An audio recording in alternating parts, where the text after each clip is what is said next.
जय जिनेन्द्र वंदितु सर्वसिद्धे ध्रुव ममल मनोवमं गदिं पते वोचामि समय पाहुड़ मिणमो सुध केवली भणिदम। पंच परमेष्ठी भगवान की जय हो। समय सार जी महान ग्रंथादिराज का हम निर्जराधिकार पढ़ रहे हैं। पिछले ज्ञानशाला की कक्षा में हमने समझा था ज्ञानी जीव की परिणति किस प्रकार की होती है। वह किसी भी प्रकार के परिग्रह को स्वीकार नहीं करता, किसी भी प्रकार की कोई इच्छा नहीं करता। चाहे उसे काट दिया जाए, मार दिया जाए, उसके शरीर के ऊपर किसी भी प्रकार का कोई भी उपसर्ग कर दिया जाए तो भी वह अपने आत्म स्वरूप में लीन रहता है। उसकी ऐसी स्थिति, ऐसी अवस्था क्यों बनती है? क्योंकि वह जीव अपने लक्ष्य को प्राप्त करना चाहता है। उस जीव का लक्ष्य क्या है? उत्तम सुख, मोक्ष सुख प्राप्त करना। और उस मोक्ष सुख को प्राप्त करने के लिए आचार्य महाराज यहाँ पर उस ज्ञानी जीव के लिए उपदेश दे रहे हैं कि यदि तुम आत्मा में ही लीन रहोगे, आत्मा में ही संतुष्ट होगे और उसी में तृप्त होगे तो निश्चित रूप से तुम्हें उत्तम सुख मिलेगा। देखिए गाथा क्रमांक 219। एदं मिरदोणिच्चं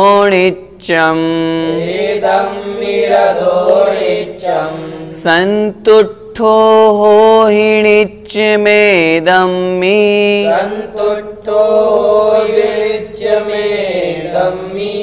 एदेन होहितित्तो तो हो हदि उत्तमं सौखम। बोलिए एदं मिरदोणिच्चं संतुष्टो होहिणिच्यमेदं मे एदेन होहितित्तो तो हो हदि उत्तमं सौखम। एदं मिरदोणिच्चं संतुष्टो होहिणिच्यमेदं मे एदेन होहितित्तो तो हो हदि उत्तमं सौखम। आइए गाथा का अर्थ समझते हैं। एदम्मि रदोणिच्यम।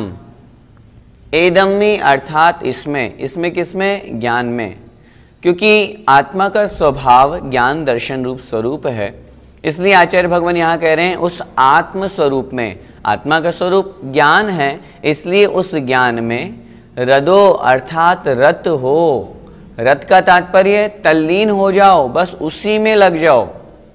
नित्यम अर्थात हमेशा, सदा ही, हमेशा उस आत्मा में ही रत हो जाओ। संतुष्टो होई नित्यमेदम्मि। संतुष्टो अर्थात संतुष्ट होई अर्थात हो जाओ। तू संतुष्ट रह। नित्यम नित्य, हमेशा, सदा, किसमें? एदम्मि इसी में। इसमें किसमें? आत्मा में। आत्मा से तात्पर्य अपने ज्ञान स्वरूप में। जो हमने आत्मा का ज्ञायक स्वभाव पढ़ा है, आचार्य भगवान कह रहे हैं बस उस ज्ञायक स्वभाव में ही स्थित हो, उसी में तल्लीन हो और उसी में स्थित हो करके संतुष्ट हो जाओ। तीसरी बात कह रहे हैं एदेन, इस ज्ञान के द्वारा, इस आत्मा के द्वारा होई तित्तो अर्थात हो, तित्त अर्थात तृप्त। इस आत्मा के द्वारा तृप्त हो जाओ, इस ज्ञान से तृप्त हो जाओ। यदि ऐसा करोगे तो क्या होगा? तो मतलब तो तब हो हदि अर्थात होता है अथवा होगा उत्तमम सुखम, उत्तम सुख। यदि इस तरह होता है तो फिर निश्चित रूप से उस आत्मा को उत्तम सुख प्राप्त होता है। आचार्य भगवान यहाँ पर क्या कहना चाह रहे हैं? आचार्य भगवान इन तीन बातों की यहाँ पर चर्चा कर रहे हैं। पहली बात है रत होने की, दूसरी बात है संतुष्ट होने की, और तीसरी बात है तृप्त होने की। जहां पर लक्ष्य एकमात्र आत्मस्वरूप को प्राप्त करना है, एकमात्र ज्ञायक स्वभाव में स्थित होना है, तब फिर वहां पर अन्य पर पदार्थ से कोई मतलब नहीं, न उस तरफ देखना, न जानना, न रागद्वेष रूप परिणति को प्राप्त होना। इसलिए आचार्य भगवान कह रहे हैं बस एक ही काम, किसमें तल्लीन होना है, तो कहा, एक बार फिर से गाथा का अर्थ देखें, एदम्मि रदो नित्यम, नित्य मतलब हमेशा, सदा सदा के लिए इस आत्मा में ही, इस ज्ञान में ही रत हो जाओ, तल्लीन हो जाओ। संतुष्टो होई नित्यमेदम्मि, नित्य अर्थात नित्य, एदम्मि इस आत्मा में ही संतुष्टो होई, संतुष्ट हो जाओ। एदेन इस ज्ञान से, हो ही अर्थात हो जाओ, क्या, तित्तो अर्थात तृप्त, इस ज्ञान में ही तृप्त हो जाओ। यदि ऐसा होगा तो लहदी उत्तमम सुखम हो हदी, अर्थात होता है उत्तम सुख। यदि इस प्रकार की क्रिया कोई जीव करता है तो फिर वह निश्चित रूप से उत्तम सुख को प्राप्त करता है। इस प्रकार इस गाथा में आचार्य भगवान तीन क्रियाओं को कह करके आत्म स्वरूप में लीन होने की चर्चा कर रहे हैं, जिसके माध्यम से उत्तम सुख की प्राप्ति की जाती है। आइए गाथा का भावार्थ देखें। हे भव्य, यहाँ संबोधन कर रहे हैं आचार्य भगवान, तू इस ज्ञान में सदा रत रह, रत का तात्पर्य तल्लीन हो जा, इसी में तू सदा संतुष्ट रह, इससे ही तू सदा तृप्त रह, अन्य और किसी की वांछा मत कर।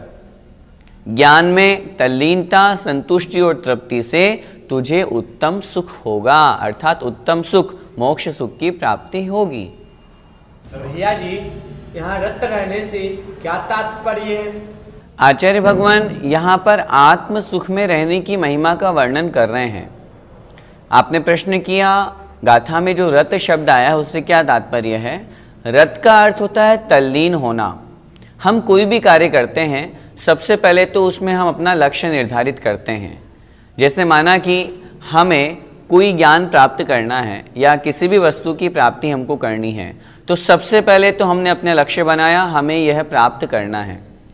उस लक्ष्य के पश्चात फिर उसमें हम जुट जाते हैं, जिसे हम कहते हैं ना जी जान लगा देना, मतलब अपना पूरा जो हम बेस्ट कर सकते हैं वो हम पूरा वहाँ उस वस्तु को प्राप्त करने के लिए करते हैं। उस क्रिया में लग जाने का नाम है रत रहना, जिसे सामान्य भाषा में कहते हैं तल्लीन हो जाना। अर्थात जो हमने लक्ष्य बनाया है बस उसके अलावा और कुछ भी नहीं दिखना, दिन रात एक ही धुन लगना, उसका नाम है रत रहना। यहाँ किसकी बात चल रही है? यहाँ आत्म स्वरूप में रत रहने की बात चल रही है। जब जीव को अपने आत्मिक सुख की प्राप्ति की वांछा होती है, जब वह सोचता है मुझे तो बस कुछ नहीं चाहिए, मुझे तो मोक्ष सुख चाहिए, मुझे तो उत्तम सुख प्राप्त करना है, तो उस उत्तम सुख को प्राप्त करने के लिए वह सब तरफ से अपने विकल्पों को हटा करके एकमात्र आत्म स्वरूप को प्राप्त करने के लिए बस उसी में लग जाता है, उसी में रत हो जाता है, उसी में तल्लीन हो जाता है। उसी का नाम है ज्ञान में रत रहना। भैया जी, यहाँ पर संतुष्ट रहने से क्या तात्पर्य है? संतुष्ट रहने का तात्पर्य है, जैसा कि अभी आपको समझाया गया कि सबसे पहले तो लक्ष्य निर्धारित किया, लक्ष्य निर्धारित करने के पश्चात उसमें जुट गए, जी जान लगा दी कि मुझे आत्म स्वरूप को प्राप्त करना है, अन्य समस्त पर विकल्पों से दूर होना है।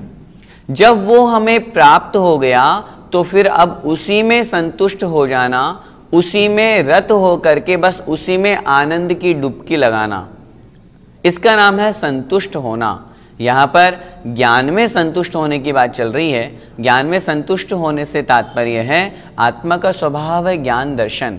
जब आत्मा को हमने प्राप्त कर लिया तो फिर उसमें ही संतुष्ट हो गए, बस उसी में लगे हुए हैं दिन रात। जिसके लिए हम वांछा कर रहे थे, जो वस्तु हम प्राप्त करना चाहते थे, जब वो वस्तु मिल गई बस अब हमें और कुछ नहीं चाहिए, इसका नाम है संतुष्टि।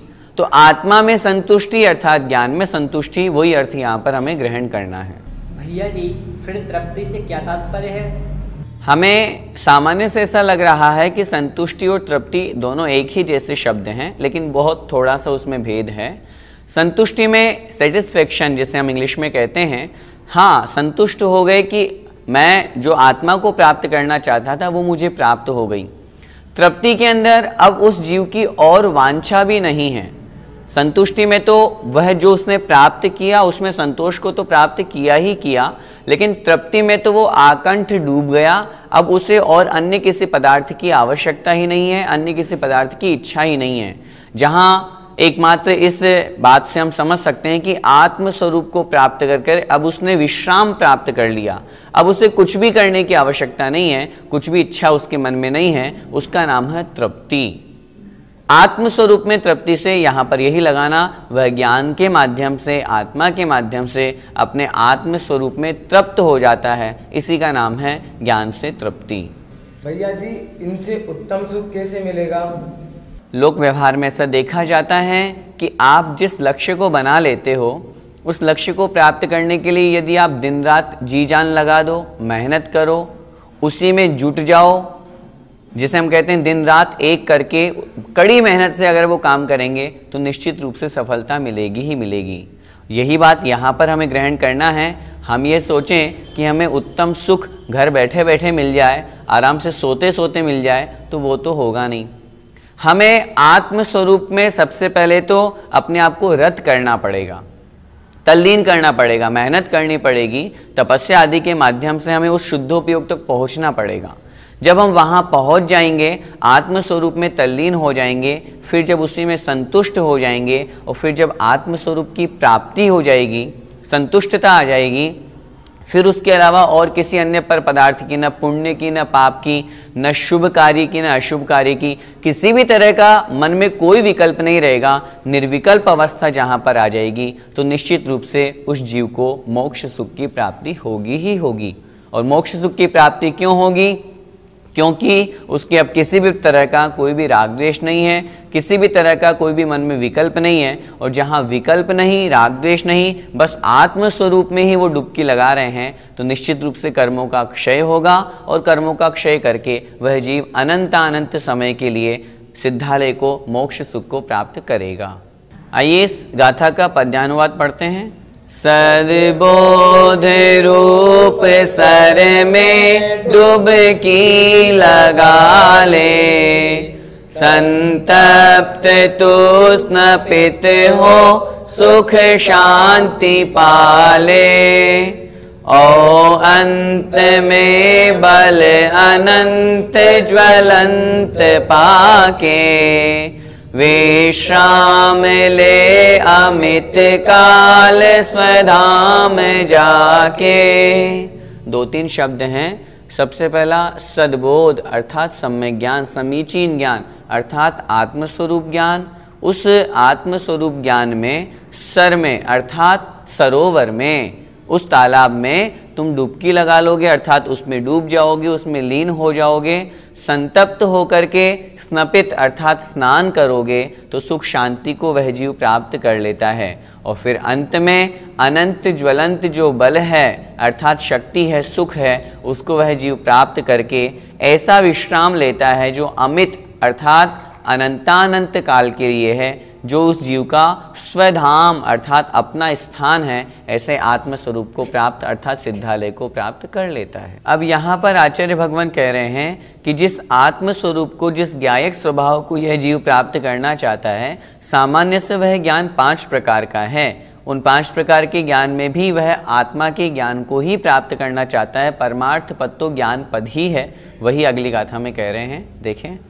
आभिणी सुदोहि मण, आभिणी सुदोहि मण, केवलं च तं होदि एकमेव पदम्, केवलं च तं होदि एकमेव पदम्। सो एसो परमेठो, सो एसो परमठो, सो एसो परमठो, सो एसो परमठो। जम लहिदुम निवुदिम जादी, जम लहिदुम निवुदिम जादी। बोलिए आबिणी सुदोहि मण केवलम च तम होदि एकमेव पदम सोए सो परमेठो जम लहिदुम निवुदिम जादि आबिणी सुदोहि मण केवलम च तम होदि एकमेव पदम सोए सो परमट्ठो जम लहिदुम निवुदिम जादि। गाथा का अर्थ समझें। आभिणी सुदोहि मण, आगे दिया है केवलम। यहाँ तक 5 प्रकार का जो ज्ञान का स्वरूप बताया वो कह रहे हैं।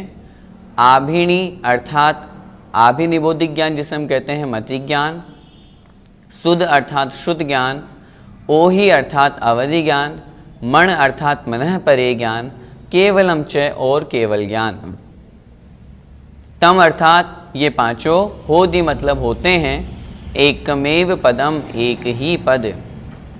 ज्ञान है, ज्ञान के ये 5 भेद हैं, मति ज्ञान, श्रुत ज्ञान, अवधि ज्ञान, मनः परे ज्ञान और केवल ज्ञान। वास्तव में तो ये एकमात्र ज्ञान ही है, एक ही पद वाले ज्ञान हैं।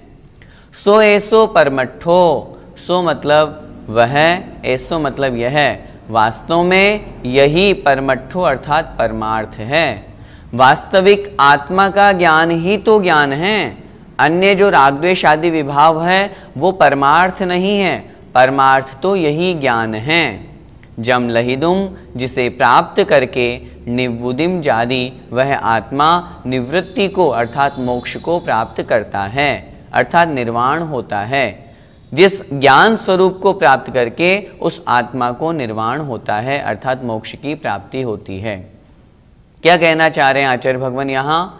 उनका सीधा सा तात्पर्य है, जो हम 5 प्रकार का ज्ञान विभाजन करते हैं, मति ज्ञान, श्रुत ज्ञान, अवधि ज्ञान, मनः परे ज्ञान और केवल ज्ञान, इन 5 प्रकार के ज्ञान में एक ही तो ज्ञान की बात की गई है, अर्थात इन 5 ज्ञान के द्वारा आत्मज्ञान को प्राप्त करना। जो ज्ञान है वो प्रत्येक जीव के पास में है, लेकिन उसमें से जो परमार्थ रूप में ज्ञान है, ज्ञान की शक्ति प्रत्येक जीव के पास में है। एक भी ऐसा जीव नहीं है जिसके पास ज्ञान ना हो, परंतु उन मति श्रुत आदि जो 5 प्रकार के विकल्प हैं, उसी ज्ञान स्वरूप को अपने आत्मज्ञान में प्रकट कर लेने का नाम ही है निवृत्ति की प्राप्ति, अर्थात मोक्ष की प्राप्ति। इसलिए अंतिम 2 पंक्तियों में स्पष्ट कह रहे हैं, सो ऐसो परमट्ठो, वास्तव में वही परमार्थ है, अर्थात वह जो ज्ञान है वही परमार्थ है, वही परम अर्थ अर्थात आत्म स्वरूप है। जम लहिदुम, जिसे प्राप्त करके वह आत्मा मोक्ष को, निवुदिम अर्थात निर्वाण को प्राप्त होता है। गाथा का भावार्थ देखें। मति ज्ञान, श्रुत ज्ञान, अवधि ज्ञान, मनः परे ज्ञान और केवल ज्ञान, ये 5 ज्ञान एक ही पद हैं, अर्थात एकमात्र ज्ञान नाम से जाने जाते हैं। सो यह ज्ञान परमार्थ है, मोक्ष का साक्षात उपाय है, जिसे प्राप्त करके आत्मा निर्वाण को प्राप्त होता है। भैया जी, परमार्थ पद क्या है? परमार्थ पद से तात्पर्य है ज्ञान सामान्य दृष्टि। जहाँ पर ज्ञान सामान्य की दृष्टि हो वही परमार्थ पद है, जहाँ किसी प्रकार का कोई विकल्प नहीं, कोई राग द्वेष नहीं, निर्विकल्प अवस्था जहाँ होती है, शुद्धोपयोग रूप अवस्था जहाँ होती है, स्वसंवेदन ज्ञान रूप अवस्था जहाँ होती है, उसी पद का नाम है परमार्थ पद। ज्ञान सामान्य से कितने प्रकार का होता है और कौन कौन सा? जैसा कि हमने अभी जो गाथा पढ़ी उसमें स्पष्ट लिखा हुआ है, ज्ञान सामान्य से 5 प्रकार का, मति ज्ञान, श्रुत ज्ञान, अवधि ज्ञान, मनः परे ज्ञान और केवल ज्ञान। ये 5 प्रकार का ज्ञान सामान्य ज्ञान यह 5 प्रकार का ज्ञान सामान्य ज्ञान कहलाता है। इनकी हम संक्षिप्त में परिभाषा समझते हैं। मति ज्ञान, 5 इंद्रियों और मन से जो ज्ञान होता है, जो कुछ भी जाना जाता है, वह कहलाता है मति ज्ञान। श्रुत ज्ञान, जो मति ज्ञान में हमने जाना, उसमें और अधिक विशेष जानना, उसका नाम है श्रुत ज्ञान। सामान्य रूप से ये जो 2 ज्ञान है, मति ज्ञान और श्रुत ज्ञान, ये प्रत्येक संसारी जीवों के होते हैं। जब ज्ञान की बात करते हैं तो ये 2 ज्ञान प्रत्येक संसारी जीवों के हैं।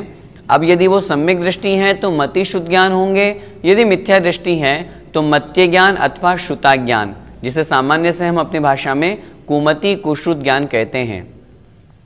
ये दोनों ज्ञान परोक्ष ज्ञान हैं, ये आत्मा से नहीं होते हैं। इसमें 5 इंद्रिय और मन की सहायता होती है।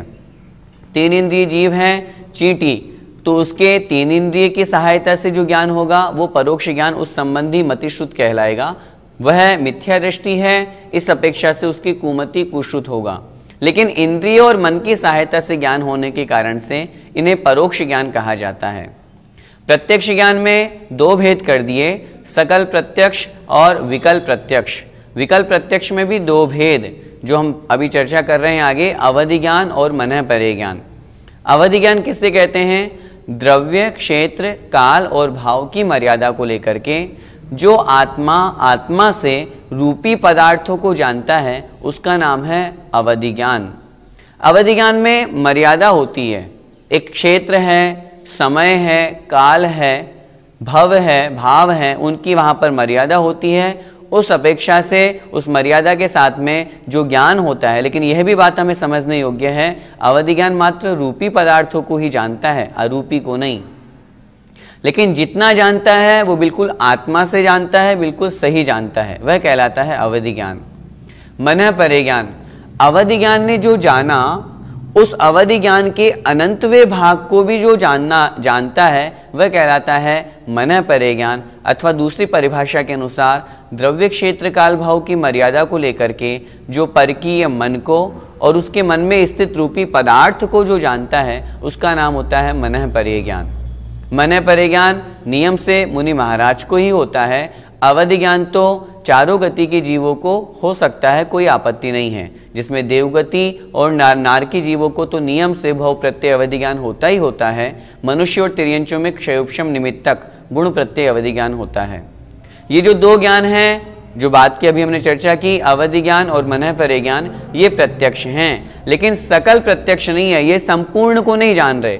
क्यों? हमने परिभाषा में लगाया ना, द्रव्य, क्षेत्र, काल, भाव की मर्यादा, अर्थात सीमा है, बंधी हुई है, बाउंडेशन है कि बस इतना ही जानेंगे। इस कारण से ये संपूर्ण को नहीं जानते हैं। लेकिन केवल ज्ञान जो समस्त द्रव्यों की सभी पर्यायों को एक साथ एक समय में जानता है उसका नाम है केवल ज्ञान। आचार्य श्री बहुत अच्छी परिभाषा कहते हैं, जो समस्त द्रव्यों की भूतकाल संबंधी अनंत पर्याय, भविष्यकाल संबंधी अनंत पर्याय और वर्तमान संबंधी सभी पर्यायों को जो ज्ञान जानता है उसका नाम है केवल ज्ञान। यह केवल ज्ञान प्रत्यक्ष ज्ञान है, संपूर्ण ज्ञान है, इसके आगे कोई सा भी ज्ञान नहीं है। केवल ज्ञान, केवल से तात्पर्य है असहाय, जिसे किसी भी 5 इंद्रिय, मन या किसी की भी आवश्यकता या सहायता की जरूरत नहीं होती है, वह कहलाता है केवल ज्ञान। इस प्रकार ये 5 प्रकार का सामान्य से सामान्य ज्ञान होता है। इन सब में ज्ञान रूप ही दृष्टि रहती है। उसी ज्ञान रूप दृष्टि को प्राप्त करके जो अपने परमार्थ पद को अर्थात ज्ञायिक स्वभाव को प्राप्त करता है वही निर्वाण को प्राप्त करता है। भैया जी, इन 5 ज्ञानों से क्या होता है? स्पष्ट सी बात है, ज्ञान से क्या होता है? ज्ञान से जाना जाता है। उसी तरह इन 5 प्रकार के ज्ञानों से क्या होता है? इन 5 प्रकार के ज्ञानों से भी जाना जाता है। किसे जाना जाता है? अपने आत्मस्वरूप को और पर द्रव्यों को जाना जाता है। जब आत्मस्वरूप को और पर द्रव्य को जान लिया, उस जीव में भेद विज्ञान हो गया। भेद विज्ञान होने के कारण से वो अन्य पर पदार्थों में शरीर आदि जो पर द्रव्य हैं उनसे वो राग द्वेष को कम करता है, राग द्वेष रूप विभाव परिणति को कम करता है। तो जो उसका ज्ञायक स्वभाव आत्मा है, उस आत्मा को प्राप्त करने का वह प्रयास करता है, लक्ष्य बनाता है, मुझे आत्म स्वरूप को प्राप्त करना है। और जैसा कि आज की दोनों गाथाओं में हमने पढ़ा, प्रथम गाथा में कि बस उस ज्ञायक स्वभाव को लक्ष्य बना करके उसी आत्मा में रत हो जाता है, उसी में तल्लीन हो जाता है, उसी में संतुष्टि और तृप्ति को प्राप्त करके आत्म स्वरूप को प्राप्त कर लेता है। और जब आत्म स्वरूप को प्राप्त कर लेता है तो वह निर्वाण अर्थात मोक्ष महासुख को प्राप्त कर लेता है। इस गाथा का पद्यानुवाद पढ़ते हैं। विज्ञान पंच विधि एक निजात्मा है, सत्यार्थ है निरखते अघ खात्मा है।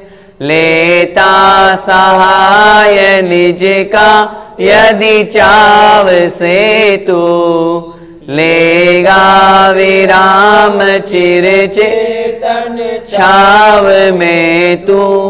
दो शब्द यहाँ पर समझना है।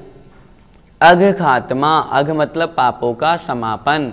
जब यह जीव पांचों प्रकार के ज्ञान से अपने एकमात्र आत्मा को जानता है, भेद विज्ञान के द्वारा सत्यार्थ जो वास्तविक परमार्थ है उसको स्वरूप को समझ करके वह अपने पापों को समाप्त कर देता है और फिर अपनी चाव से अर्थात इच्छा से बिना किसी की सहायता लिए सिर्फ निज आत्म स्वरूप को प्राप्त कर लेता है, तो फिर चिर विराम अर्थात चिर विश्राम अनंतानंत काल के लिए जो चेतन की छाव है अर्थात आत्म स्वरूप है उसे वह हमेशा हमेशा के लिए प्राप्त कर लेता है। जय जिनेंद्र।